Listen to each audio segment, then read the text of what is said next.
तुम जीती रहो। कैसी हैं आप? मैं ठीक हूँ, मेरी बेटी कैसी है? मैं बिल्कुल ठीक हूँ। आप क्यों काम कर रही हैं अकेले? मानो कहाँ है? अपने कमरे में। मूड खराब है, ना किसी से बात कर रही है ना किसी काम को हाथ लगा रही है। वो तो शुक्र है कि तुम्हारे अब्बा हैदराबाद गए, उनके दोस्त के बेटे की शादी थी, वरना उनका मूड भी खामखा में खराब होता। तुमने बात की? किस बारे में? आफरीन, हद करती हो बेटा, मानो की रुखसती की बात। ओ अच्छा, वो हाँ, अम्मी हुई थी मेरी बात आंटी से भी और वकार से भी, लेकिन दोनों ने कोई जवाब ही नहीं दिया। खामोशी है उनकी तरफ से।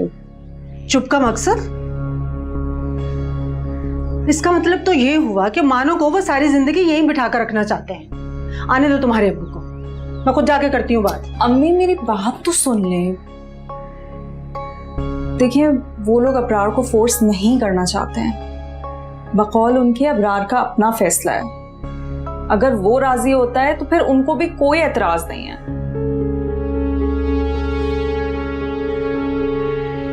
अच्छा अम्मी, आप परेशान मत हो। भले वो लोग कोई बात ना करें, पर मैं करूंगी मौका देखकर अबरार से बात। मानो बहन है मेरी, मैं हूं ना वहां पे उसके लिए बात करने के लिए। सब संभाल लूंगी मैं। अच्छा, मैं मानो से मिलके आती हूँ। अच्छा ठीक है, जाओ।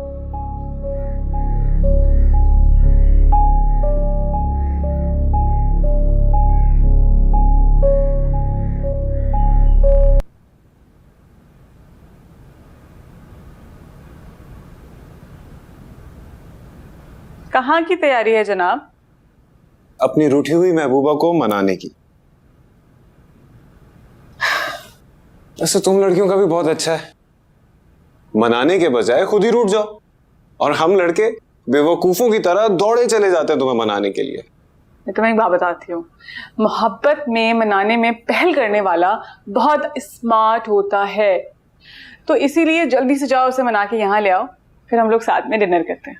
अम्मी का पता है ना, उन्हें अच्छा नहीं लगेगा, और अगर उन्होंने मानू को कुछ कह दिया तो मुझे बुरा लगेगा। Very smart. अच्छा बहाना है कबाब में से हड्डी निकालने का। अच्छा जाओ जाओ, जल्दी जाओ, एंजॉय करो। जा रहा हूं, बाय बाय।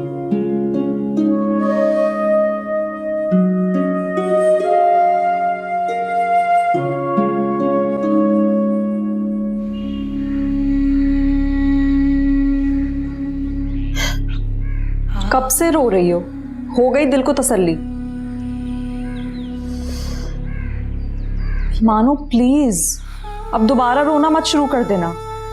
मैं तुम्हें और क्या सबूत दूं कि उसकी जिंदगी में तुम्हारी वो अहमियत नहीं है जो तुम डिजर्व करती हो।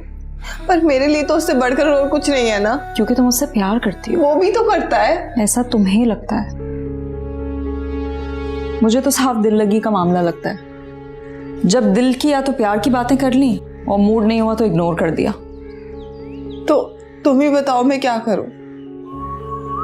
मानो, मैं चाहती हूं कि तुम सोचो समझो और फिर फैसला करो। क्या फैसला करूं? छोड़ दूं उसे? ये मेरे लिए नामुमकिन है। मैं उसके बगैर नहीं रह सकती। अच्छा रो तो मत।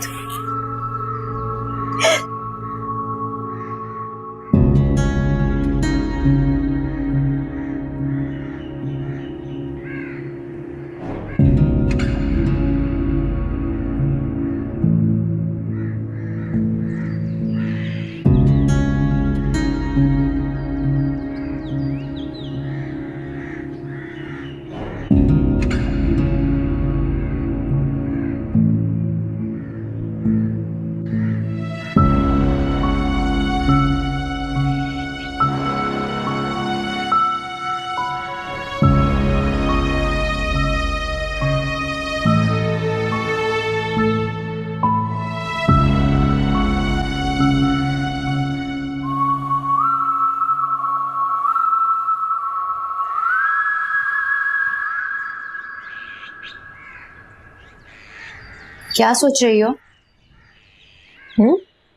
क्या सोच रही हो? नहीं, कुछ नहीं। एक बात कहूँ? हाँ बोलो। मुझे तुम्हारा अम्मा से तावीज लेना ठीक नहीं लगता। इसमें बुराई ही क्या है? लोग अपनी जिंदगी बेहतर करने के लिए कोशिशें तो करते हैं। समझो मैं भी बस कोशिश कर रही हूँ।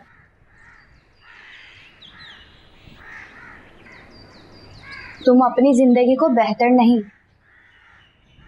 बल्कि उससे जुड़े हर रिश्ते की जिंदगी को खराब कर रही हो। ऐसा कुछ नहीं है। तुम्हें पता है तुम जो कुछ कर रही हो वो सिर्फ जज्बात में कर रही हो। कल को बहुत पछताओगी। मैं पछताने वालों में से नहीं हूँ। और ये तुम हर वक्त लेक्चर देना शुरू मत कर दिया करो। रिफात आंटी आए तो कह देना कि अगली दफा आऊं मेरा काम कर दो।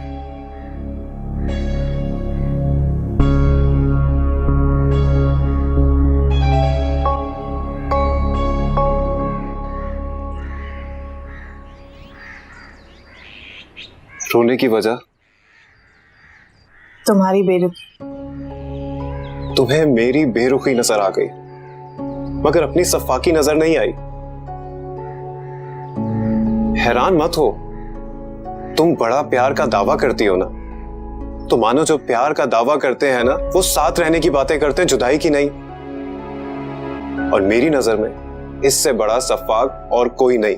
माना गलती हुई थी मुझसे, तुम्हें मनाने की कोशिश भी तो की थी ना, पर तुम।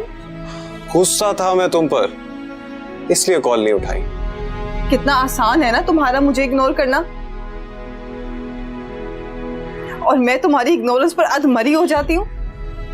पर तुम्हें तो कुछ खास फर्क नहीं पड़ता ना, जैसे तुम्हारी जिंदगी में कोई खला या कोई कमी ना हो।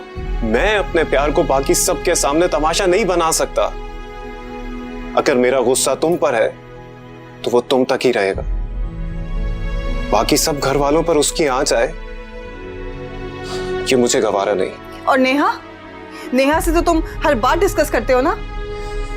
वो दोस्त है मेरी। और मैं क्या हूं तुम्हारे लिए? तुम नीनू से जेलस हो रही हो? मैं जेलस नहीं हो रही उससे।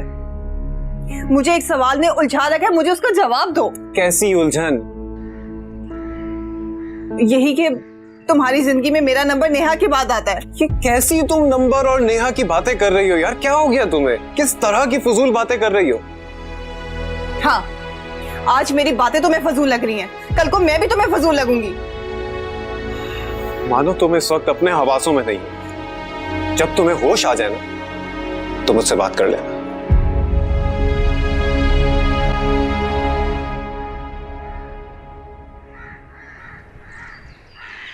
मैं आया तो था यहां पर अपनी बर्थडे सेलिब्रेट करने तुम्हारे साथ,